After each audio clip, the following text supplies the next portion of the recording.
A series of U.S. drone attacks have reportedly killed at least 16 people in Pakistan. Washington has kept up the airstrikes despite a recent declaration from the Pakistani parliament calling for their end.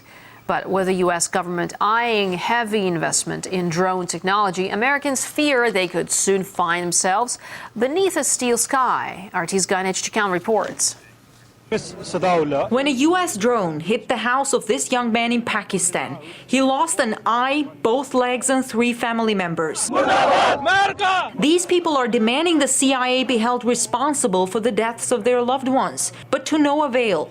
With the use of drones comes a lack of accountability. Those are being operated by somebody at a command center in Langley, Virginia. They're watching it on a video screen. They're pressing the button. They're deciding who lives and who dies. And then they go off for a weekend where they have barbecues in their suburban Virginia and suburban Maryland homes. And who pays the price? The people who are the victims of the attack. Is there accountability? None whatsoever. Drones have become the symbol of America's undeclared wars. Wars that seem to have no state or legal boundaries. We've opened up a new realm of warfare, a new realm of breaching international and domestic law. Used in Pakistan, Yemen, and elsewhere, they have killed scores of civilians. The former chief counterinsurgency strategist for the U.S. State Department has estimated that drone attacks kill 50 non-targeted persons for each intended target. One of the things the United States kind of pretends is that we are morally superior. We are better able to judge what is good for other people. And therefore, we are entitled to inflict our judgment on them, and that we presume they will be grateful to us for it. But that is not what happens, ever. And it's not what's happening in Yemen. It's not what's happening in Pakistan. They are furiously enraged with us. Washington is looking to increase the funding for drone development by 7 times over the next 10 years. A large part of that will go towards unarmed surveillance drones.